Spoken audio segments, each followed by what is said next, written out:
પર પાણીની વહેતી નદીના આ દ્રશ્યો બોટાદના રાણપુરના છે. બોટાદ જિલ્લાના ત્રીજા દિવસે પણ વરસાદી જમાવટ કરી. પહેલા બોટાદ અને ગઢડામાં સવારથી કાળા ડિબાંગ વાદળો વચ્ચે રાણપુર શહેરમાં ધોધમાર વરસાદ પડ્યો. રાણપુર શહેરના Dharpipla road, Limbdi road, Botad road સહિત રાણપુરના મુખ્ય બજારોમાં ધોધમાર વરસાદ પડતા રોડ પર પાણી વહેતા થયા. તો વહેલી સવારથી જ ગઢડાનો પણ વારો પાડી દીધો હતો. ગઢડામાં સતત બીજા દિવસે ભારે વરસાદ પડ્યો.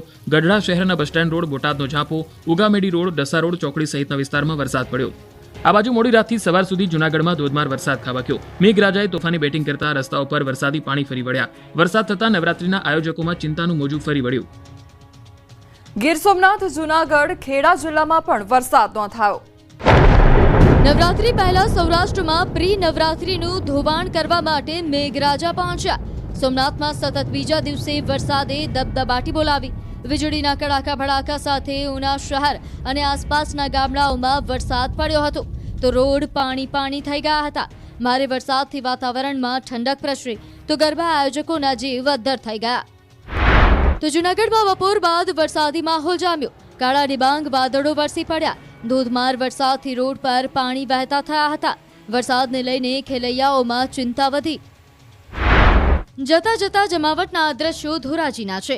અહીં પણ વરસાદનો અંતિમ રાઉન્ડ ધમાકેદાર આવ્યો. ધોરાજીના અવેડા ચોક, ગેલેક્સી ચોક, સરદાર ચોક તેમજ સ્ટેશન ચોક, સોની બજાર, શાક માર્કેટ રોડ સહિતના વિસ્તારમાં ભારે પવન સાથે વરસાદ પડ્યો, જેથી રોડ પર પાણીનો કબજો જોવા મળ્યો. તો ખેડા, નડિયાદ શહેરમાં પણ વરસાદ પડ્યો. પીપલગ, વાણિયાવાડ, મહાગુજરાત હોસ્પિટલ સહિતના વિસ્તારમાં વરસાદ પડતા વાતાવરણમાં ઠંડક પ્રસરી. આ બાજુ સાબરકાંઠા, વિજયનગરમાં વરસાદ પડ્યો. અસહ્ય ઉકળાટ બાદ ધોધમાર વરસાદ પડતા ખેડૂતોમાં ચિંતા વધી. તૈયાર પાકને મોટું નુકસાન થઈ શકે છે. શનિવારે અમદાવાદમાં મેઘરાજાએ ધમાચકડી બોલાવી. અમદાવાદમાં ભારે ઉકળાટ બાદ વહેલી સવારથી જ મેઘરાજાએ મંડાણ કર્યા હતા. શહેરના વિવિધ વિસ્તારમાં વહેલી સવારથી વરસાદે રમઝટ બોલાવી હતી. ધોધમાર વરસાદ ખાબકી જતા શહેરના રસ્તાઓ પાણી થઈ ગયા તો શહેરના વિવિધ રોડ બેટમાં ફેરવાયા હતા. પૂર્વ અને પશ્ચિમ બંને વિસ્તારમાં ધોધમાર વરસાદ પડતા ગરબાના ગ્રાઉન્ડમાં પાણી ભરાયા. ગરબા આયોજકોની ચિંતામાં વધારો થયો તો બીજી તરફ અમદાવાદના રસ્તાઓ પર જળબંબાકારની સ્થિતિ સર્જાઈ હતી. મોટાભાગના રોડ પર પાણીએ કબજો જમાવી લેતા વાહન ચાલકો ફસાયા હતા. નવરાત્રી પહેલા જ વરસાદી માહોલના કારણે ખેલૈયાઓની ચિંતામાં વધારો થયો. એક તરફ નવરાત્રીની તૈયારીઓ ચાલી રહી છે, બીજી તરફ આ વરસાદે નવરાત્રીની તૈયારીઓમાં વિઘ્ન ઊભું કર્યું છે. તો શહેરના શાહ આલમ વિસ્તારના દ્રશ્યો પણ જોઈ લો. સવારથી જ અહીં વાદળોએ ડેરો જમાવતા આખો વિસ્તાર બેટમાં ફેરવાયો હોય તેવા અહેવાલ પ્રાપ્ત થયા છે. જો કઈ રીતે વરસાદી પાણીએ રોડ પર કબજો જમાવ્યો છે. રોડ પર ઘૂંટણસમાં પાણી ભરાતા વાહન ચાલકો અટક્યા હતા. એટલું પાણી ભરાયું કે રિક્ષાના પૈડા પણ થંભી ગયા. હવે અમદાવાદના જીએમડીસી ગરબા ગ્રાઉન્ડના હાલ પણ જોઈ લો. નવરાત્રીને હવે બસ 2 દિવસ જ બાકી છે, ત્યારે અમદાવાદમાં વાઇબ્રન્ટ નવરાત્રી 2025ની તૈયારીઓ અંતિમ તબક્કામાં ચાલી રહી છે. ત્યારે જ મેઘરાજાએ વરસતા જીએમડીસી મેદાનમાં પાણી અને કીચડ જમા થયું. જીએમડીસી ગ્રાઉન્ડમાં વરસાદના કારણે ઠેર ઠેર પાણીના ખાબોચિયા ભરાઈ ગયા છે તો કેટલીય જગ્યાએ મેદાનમાં કીચડ જમા થઈ ગયો છે, જેને ટ્રેક્ટરની મદદથી દૂર કરવાના પ્રયાસો થઈ રહ્યા છે. સાથે જ પાણી ઉલેચવાની કામગીરી પણ શરૂ થઈ ગઈ છે, જેના કારણે નવરાત્રીનું રાબેતા મુજબ આયોજન ચાલુ રહે. 7 નોરતા સુધી મેઘરાજાની જોવા મળશે રાસલીલા. કડાકા ભડાકા સાથે પડશે વરસાદ. રાજ્યમાં એક બાજુ નૈઋત્યના ચોમાસાની વિદાયની પ્રક્રિયા શરૂ થઈ ચૂકી છે, ત્યારે ફરી એક વખત રાજ્યના ઘણા ખરા વિસ્તારોમાં વરસાદ ખાબક્યો છે. અમદાવાદ સહિતના ઘણા એવા વિસ્તારોમાં એક લાંબા વિરામ બાદ વરસાદ પડ્યો છે. આવામાં હવામાન વિભાગની 7 દિવસની આગાહી સામે આવી છે. નવરાત્રીમાં મેઘરાજાની રાસલીલા જોવા મળશે. મેઘો ધમાચકડી મચાવશે. 7 દિવસ સુધી વરસાદ ખાબકશે. સાથે જ આગામી 3 દિવસ થંડરસ્ટોર્મની પણ આગાહી છે. આ આગાહીએ ખેલૈયાઓની ચિંતા વધારી છે. જે રીતે વરસાદે ફરી જમાવટ કરી છે તેને જોતા આ વખતે ખેલૈયાઓને રેનકોટ પહેરીને જ ગરબા રમવા પડી શકે.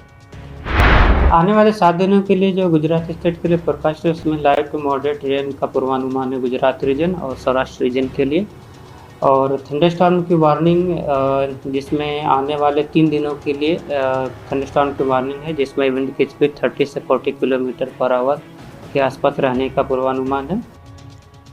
સિઝનમાં પ્રથમવાર નર્મદા ડેમ 94% ભરાયો. ઉપરવાસમાં ભારે વરસાદના પગલે પાણીની પુષ્કળ આવક થતા ગુજરાતની જીવાદોરી સમાન નર્મદા ડેમમાં પાણીની સતત આવક થઈ રહી છે, જેથી નર્મદા ડેમની સપાટીમાં સતત વધારો થઈ રહ્યો છે. સિઝનમાં પ્રથમવાર નર્મદા 94% ભરાયો છે, તો ઉપરવાસમાંથી 2,47,848 ક્યુસેક પાણીની આવક થઈ રહી છે. તો નર્મદા ડેમના 10 દરવાજા 2.5 મીટર ખોલી 2,16,941 ક્યુસેક પાણી નર્મદા નદીમાં છોડાઈ રહ્યું છે. હાલ નર્મદા ડેમની સપાટી 137.30 મીટરે પહોંચી છે, તો સિઝનમાં પ્રથમવાર નર્મદા ડેમની સપાટી 137 મીટરને પાર પહોંચી. હાલ નર્મદા ડેમમાં 24 કલાકમાં 31 સેન્ટીમીટરનો વધારો થઈ રહ્યો છે, તો નર્મદા ડેમની મહત્તમ સપાટી 138.68 મીટર છે. તો નર્મદા ડેમ મહત્તમ સપાટીએ પહોંચતા 1.38 મીટર બાકી છે. નર્મદા ડેમમાંથી પાણી છોડાતા નદી ફરી બે કાંઠે થતા ભરૂચ, નર્મદા, વડોદરાના 27 ગામો એલર્ટ કરાયા છે. ખેડાના મહેમદાવાદના ખાતરજ ગામે રખડતા ઢોરનો આતંક સામે આવ્યો છે. મહિલાને ઢોરના ટોળાએ અડફેટે લીધી હતી, જેનો વિડીયો વાયરલ થયો છે. ખાતરજ ગામમાં દૂધની ડેરી પાસે આ ઘટના બની છે. ગામમાં આવેલ દૂધ મંડળીમાં દૂધ લેવા આવેલ મહિલાને અડફેટે લીધી હતી. હાલમાં મહિલાને સારવાર માટે ખાનગી હોસ્પિટલમાં ખસેડવામાં આવી છે. સમગ્ર ઘટનાનો વિડીયો પણ વાયરલ થયો હતો. તો મહિલાને અડફેટે લેવાનો આ મામલો સામે આવ્યો છે, તે અંગેનો વિડીયો પણ સામે આવ્યો છે. તો રખડતા ઢોરોનો આતંક જોવા મળી રહ્યો છે, જેના કારણે સ્થાનિકો હેરાન પરેશાન થઈ રહ્યા છે. તો મહેમદાવાદની આ ઘટના સામે આવી છે કે જ્યાં મહિલાને અડફેટે લેવામાં આવી હતી અને તે અંગેનો વિડીયો પણ સામે આવ્યો છે. જે સ્થાનિકો હતા તેમના દ્વારા પણ બચાવની કામગીરી કરવામાં આવી હતી. વઢવાણ તાલુકામાં 5થી વધુ ગામોમાં ભૂંડ અને ઘુડખરના ત્રાસથી ખેડૂતો ત્રસ્ત થયા. રોજ ભૂંડ જેવા વન્ય પ્રાણી 25-25ના ટોળા એકી સાથે આવે છે. અમારા છોટા 8-8 વીઘાના કૈકા હોય, એક જ રાતમાં બધું ખાઈ જાય છે. 6 વાગ્યાનો આવ્યો ભૂંડા કાઢવા, 2 કલાક મેં ભૂંડા કાઢ્યા, તો ભૂંડા ના નીકળ્યા. પછી મારા ભાઈ આવ્યા એટલે ભૂંડલા સાહેબ કાઢ્યા, અને કાલ રાત્રે સાહેબ ભૂંડલા આવ્યા. પ્રમ દિવસે ભૂંડલા એટલું નુકસાન કર્યું હોય ભૂંડલાની કીધી ના પૂછવા. એક પણ ઝીંડવું નથી રહેવા દીધું કે ફાલ બધો આડો કપ્પા પાડીને ભાંગીને ખાઈ ગયેલા છે સાહેબ. આ એક ગામનો ત્રાસ નથી. મેમકા, હાંકરી, ભડિયાદ, ઝાપોદર, ખજેલી આ બધા ગામમાં નકરા રોજડા, ભૂરસર અને ભૂંડાનો એટલો થાય કે આમ અમે તગરવા જઈએ તો અમને આમાં કડવા આવે. તો અત્યારે વન ખાતાને એટલું અમારે કહેવાનું કે આનો જલ્દી નિકાલ લાવો તો આ ખેડૂત કંઈક 2 પાંદડે થાય. વઢવાણ તાલુકાના મેમકા, વાડલા, સાંકળી, ભડિયાદ, ઝાપોદર સહિતના ગામોમાં સીમ વિસ્તારમાં ઘુડખર અને ભૂંડના ત્રાસથી ખેડૂતો તોબા પોકારી ગયા છે. સીમ વિસ્તારમાં પશુઓના ત્રાસથી કપાસ, મગફળી, તુવેર સહિતના પાકમાં વ્યાપક નુકસાન થઈ રહ્યું છે.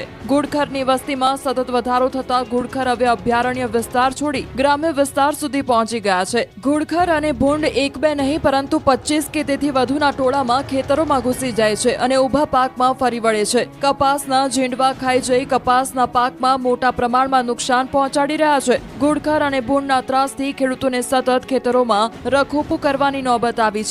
ખેડૂતોએ મહા મહેનતે અને મોંઘા ભાવના બિયારણ અને દવાનો છંટકાવ કરી તૈયાર કરેલ પાકનો ઘુડખર અને ભૂંડ એક જ રાતમાં સત્યાનાશ કરી નાખે છે, જેમાં ખાસ કરીને નાના ખેડૂતોની હાલત કફોડી બની છે. આ અંગે વન વિભાગના અધિકારીઓને રજૂઆત કરવા છતાં વન વિભાગે કોઈ કાર્યવાહી કરી નથી, જેથી આ કાયમી સમસ્યાનો ઉકેલ લાવવામાં આવે તેવી ખેડૂતોની માંગ ઉઠી છે. આ તરફ છોટાઉદેપુરમાં વીજ ધાંધ્યાથી ખેડૂતો પરેશાન. ડોલે પાકને પાણી પાવા મજબૂર બન્યા. એક રાજ્યના વિવિધ ભાગમાં વરસાદથી ખેડૂતો ચિંતિત છે, તો છોટાઉદેપુર પંથકમાં વરસાદ નહીં પરંતુ વીજ ધાંધિયાથી ખેડૂતો ધંધે લાગી ગયા છે. ગરમીનું વાતાવરણ સર્જાતા ખેતી પાકોને સિંચાઈ આપવું જરૂરી બન્યું છે, પરંતુ ખેડૂતોને વીજ પુરવઠો નિયમિત નહીં મળવાને કારણે ખેતીના ઊભા પાક સુકાઈ રહ્યા છે. હાલ છોટાઉદેપુરના ગામડાઓમાં સ્થિતિ દયનીય છે. મધ્ય ગુજરાત વીજ કંપની ખેડૂતોને વીજ પુરવઠો પૂરો પાડવામાં તદ્દન નિષ્ફળ નીવડી હોય તેવો ખેડૂતો આક્ષેપ કરી રહ્યા છે. તો પ્રી મોન્સૂન કામગીરીના નામે પણ મીંડું જોવા મળી રહ્યું છે. ચોમાસા પહેલા કોઈ કામગીરી નહીં કરવાના કારણે વીજ લાઈનો ઉપર વેલાઓએ કબજો જમાવી દીધો છે, જેથી વીજ લાઈનમાં ફોલ્ટ સર્જાતા વીજ પુરવઠો ખોરવાયો છે. વીજ કંપનીના અધિકારીઓ નિયમિત વીજ પુરવઠો આપે તેવી ખેડૂતોની માંગ છે. ટ્રાન્સફોર્મર નહીં બદલાતા પોતાના ખેતરમાં ટામેટીના પાકને બચાવવા દરરોજ સવાર સાંજ ડોલમાં પાણી લાવી છોડે પાણી રેડી પાકને સિંચાઈ આપી રહ્યા છે. ડુંગળીના ભાવ તળિયે પહોંચતા ખેડૂતો, વેપારીઓ ચિંતિત. એક તરફ શાકભાજીના ભાવ આસમાને પહોંચી જતા ગૃહિણીનું બજેટ વેરવિખેર થઈ ગયું છે, તો બીજી તરફ ગરીબોની ગણાતી કસ્તુરીના ભાવ કોડી નથી જતા ગરીબ વર્ગને મોટી રાહત મળી છે. છેલ્લા 2 મહિનાથી ડુંગળીના ભાવમાં મોટો કડાકો આવ્યો. હોલસેલ બજારમાં જે ડુંગળી અગાઉ 20 થી 25